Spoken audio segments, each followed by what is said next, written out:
बिहार के भी कई जिलों में हाई अलर्ट जारी कर दिया गया है कि नेपाल की बाढ़ का पानी बिहार में भी तबाही मचा सकता है। ये बात तो हम शुरू से कहते हैं, जिस तरह की परिस्थितियां हैं, कभी भी भारत गंभीर ही नहीं होते बाढ़ के प्रति। नेपाल से कभी वार्ता नहीं करना, और नेपाल हमेशा अपने देश के बारे में सोचेंगे, अपने देश के नागरिक के बारे में। हर देश के नागरिक को सोचने का अधिकार है। तो फिर भारत को नेपाल के साथ मिलके, चीन के साथ मिलके बाढ़ के खतरे से निपटने के लिए बड़ी तैयारी करने की जरूरत है। हाई डैम की लड़ाई हम कब से लड़ रहे हैं। हम बांध को लेकर के गहरी चिंता हमेशा करते रहे। नदियों को लेकर के, नदियों को लूटा है भारत में। जितने सिंचाई मंत्री मिले सब करोड़पति अरबपति हो गए।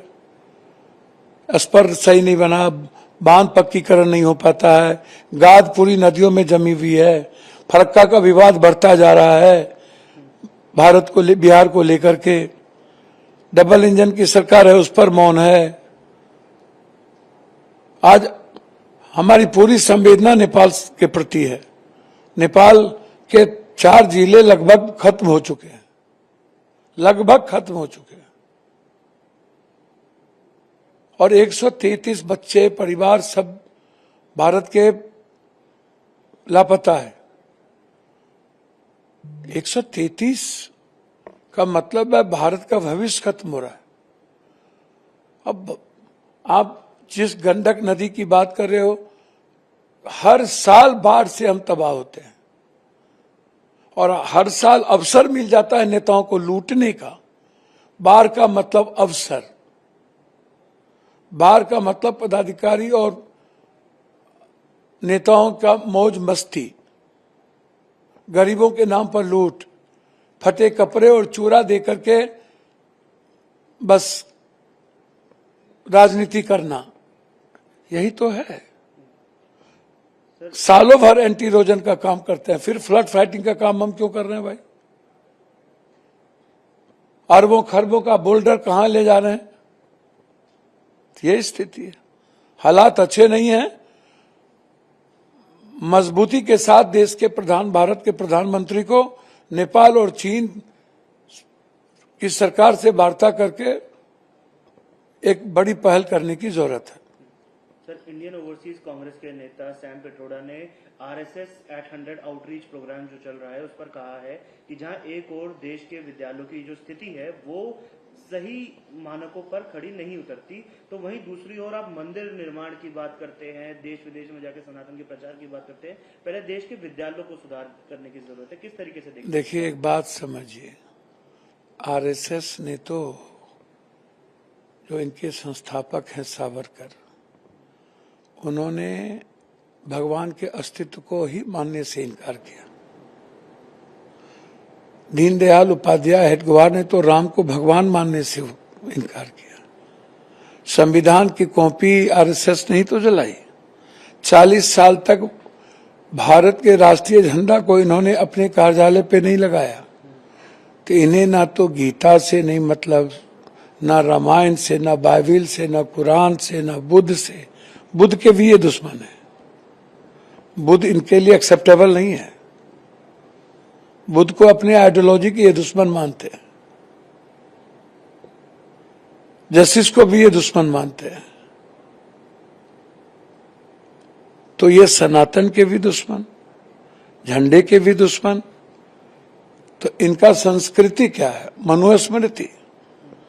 गरीब नहीं, ईबीसी नहीं, ओबीसी नहीं, एसटी नहीं, एससी नहीं, जनरल क्लास नहीं, एजुकेशन सिस्टम नहीं, संविधान नहीं, बाबा साहब अंबेडकर नहीं, राधा कृष्ण पल्लवी नहीं, विवेकानंद नहीं, तो कौन? Education, primary, middle, higher education इनके डिक्शनरी में तो है नहीं। ये शिशु सरस्वती मंदिर को ये स्कूल मानते हैं। सनातन से इनको क्या लेना देना? सनातन की संप्रभुता पर सार्वभौम है। सनातन का मतलब क्या है? सार्वभौम। सनातन को तो ये मानते ही नहीं है।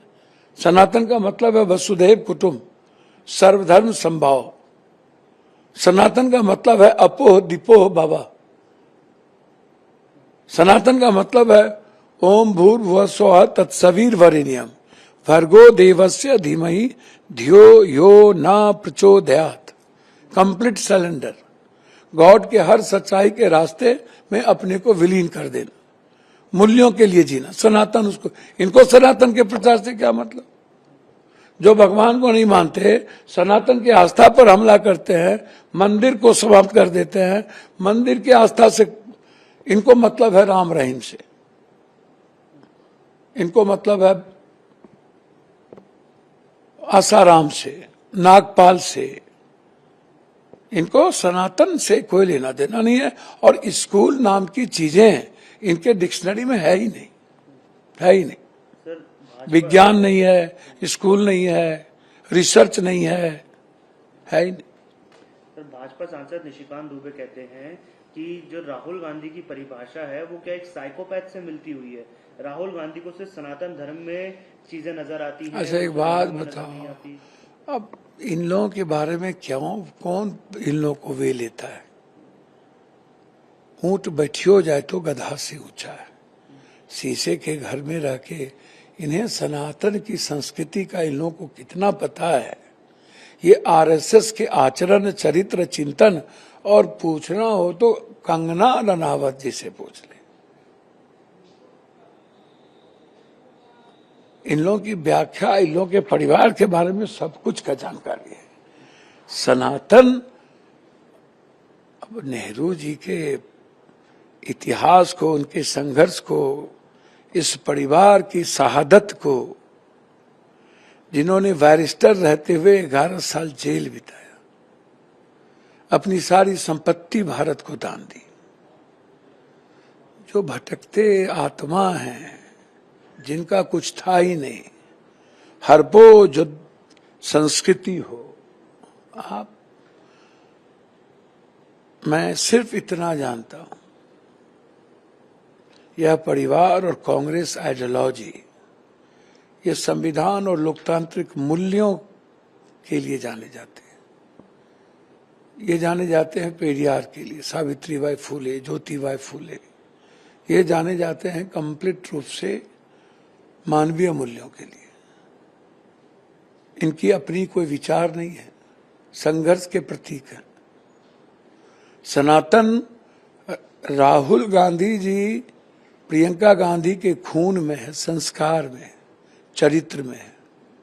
सभी धर्मों की, सभी विचारों की इज्जत, सभी के अधिकार के लिए लड़ना, उसके लिए मरने की ताकत राहुल गांधी में है। हाथी चले बाजार, कुत्ता भूखे हजार। अब सूरज पे थूक फेंकने से हमारे ही मुंह पर तो पड़ेगा, इसलिए गोबर पर कभी भी घी डालिएगा तो महक गोबरे की आएगी। पैखाना पर पत्थर मत मारा कीजिए। ये लोग गोबर से भी गणेश है।